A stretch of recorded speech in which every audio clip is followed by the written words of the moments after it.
खुलुमबाय नोंथांमोनखौ बयखौ बरायबाय। दिनै 13 जुलाइ 2023 बारायजायै बिस्थिबार। फैदो दिननि खौरांफोरखौ बेखेवनोसै। इजिपिडि एबा इस्ट गुवाहाटी पुलिस डिस्ट्रिक्ट हानजाया मा 67 मोसौफोरखौ गंथाम ट्राकनिफ्राय बोखांनो हानायजों लोगोसे बे जाथायावनो लोब्बा थानाय 4 मोसौ फालांगिरिफोरखौ एरेस्ट खालामदों आरो 4 मोसौ फालांगिरिफोरा गंथाम ट्राकआव मा 67 मोसौफोरखौ आयेननि बेरेखा लाबोगासिनो दंमोन, नाथाय लामा ससेयाव एरेस्ट खालामजाबाय। हमजानायफोरनि मुङा जाबाय फारुक आब्दुल्ला, हाइबुर इस्लाम, नुर मोहम्मद आरो आशिकुल इस्लाम। आसाम पुलिसा मरिगावआव आयेननि बेरेखा ड्राग्स फालांगिरि खालामग्रा सासे ड्राग्स फालांगिरिखौ गुलि गावनानै गोब्राब जखम खालामदों। दायनिगिरिया पुलिस कास्टडिनिफ्राय खारखोमानो नागिरनाय समाव आरो पुलिसनि पिस्तलखौ सिख'ना लानाय समाव पुलिसा दायनिगिरि ड्राग्स फालांगिरिखौ गुलि गावदों।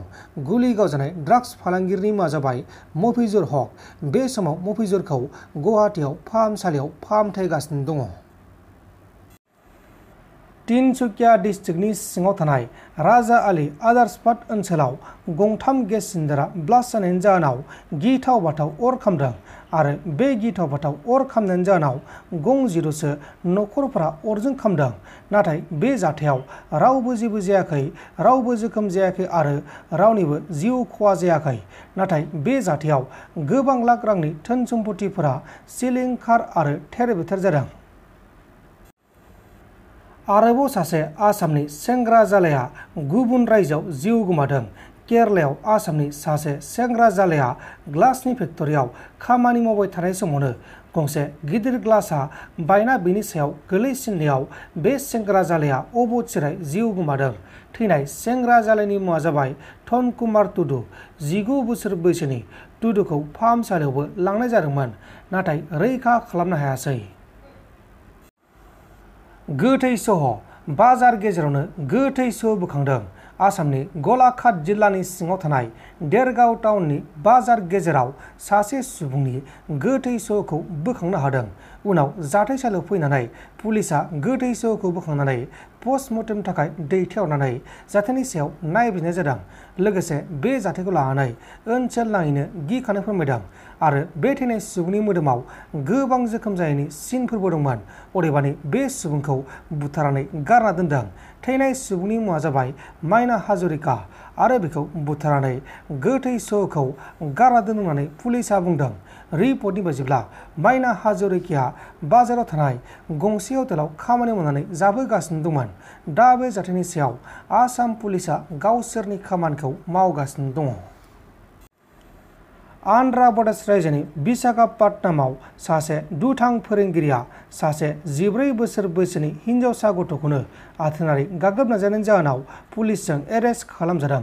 हमजानाय दुथां फोरोंगिरिनि मुङा जाबाय सत्यराव।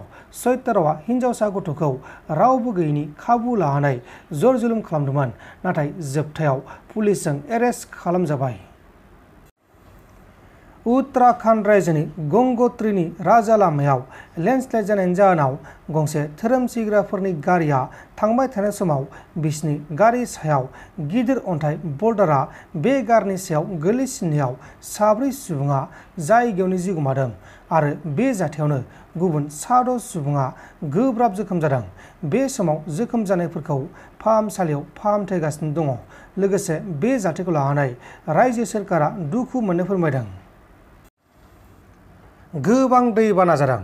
बे दैबानाजों दाउ अमाफोरा गोजाव लांफादों।